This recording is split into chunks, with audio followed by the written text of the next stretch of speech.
Start 15 जना तीर्थयात्रीहरू पदयात्रीहरू हामी आइरहेका छौं। आज हाम्रो चाहिँ छैटौं दिन हो। छैटौं दिनको दिन हामीले पाँचौं दिनको दिन हामी मानस सरोवरमा आइपुग्यौं र यहाँ हाम्रो चाहिँ मुकाम रह्यो। आज बिहान हामीले लाखबत्ती लाक्षदेव पनि बाल्ने काम सम्पन्न गर्यौं। हाम्रो यो ट्रेकिङ एजेन्सीका भाइहरूले, यसका कर्मचारीहरूले, यसका पथ प्रदर्शकहरूले, गाइडहरूले असाध्यै धेरै हामीले सहयोग गर्नुभयो। मुख्यतः यहाँका विभिन्न ठाउँहरू परिचय गराउने, यहाँका दृश्यावलोकन गराउने, यहाँका अनौठा चिजहरूलाई हामीलाई जानकारी गराउने कुरामा उहाँहरूको ठुलो योगदान रह्यो।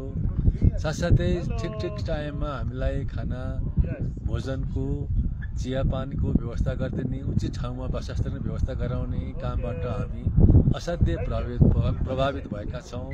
अब हाम्रो तीर्थयात्राको, हाम्रो चाहिँ पदयात्राको, हाम्रो धार्मिक सांस्कृतिक पर्यटनको चाहिँ एउटा दिन बाँकी थोरै छ। मुख्यतः मानसरोवर र कैलाश पर्वतको यात्रा भनेको चाहिँ हाम्रो यो पथ प्रदर्शक मात्रै होइन, पदयात्रा मात्रै होइन, यो धार्मिक सांस्कृतिक र पर्यटन महत्त्वको काम हो।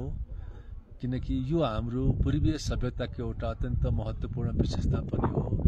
म सम्पूर्ण साथीभाइहरूलाई, सम्पूर्ण नेपाली दाजुभाइहरूलाई, समस्त हिन्दू र ओमकार परिवारका सदस्यहरूलाई, बुद्धिस्ट, जैन, सिख र हिन्दूहरूलाई चाहिँ एकपटक र अरू सम्पूर्ण इच्छुक जोसुकैले पनि कमतीमा एकपटक आफ्नो जीवनकालमा मानसरोवर र कैलाशको यात्राको चाहिँ गर्नलाई सुझाव दिन्छु। धन्यवाद। कैलाश भिजन ट्रेक यसको चाहिँ निश्चय पनि एउटा महत्त्वपूर्ण एउटा चाहिँ ट्रेकिङ गाइड एउटा चाहिँ एजेन्सी जस्तो लागेको छ मलाई।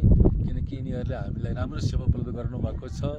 म उहाँहरूलाई अझ पनि यसमा सेवाका विभिन्न आयामलाई बढी चाहिँ जीवनोपयोगी र सबैको लागि चाहिँ सहज हुन सक्ने किसिमबाट विकास गर्नुहोस् भन्ने शुभकामना दिन चाहन्छु।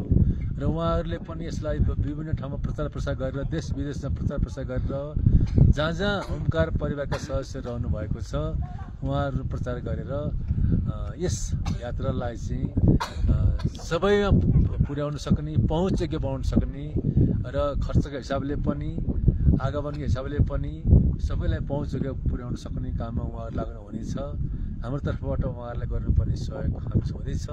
उहाँहरूबाट पाएको सहयोगको लागि म सम्पूर्ण हाम्रो ट्रेकिङ गाइड मार्फत, यहाँका उपस्थित कर्मचारी मार्फत र हामी चाहिँ उहाँहरूलाई धन्यवाद दिन चाहन्छौँ। धन्यवाद।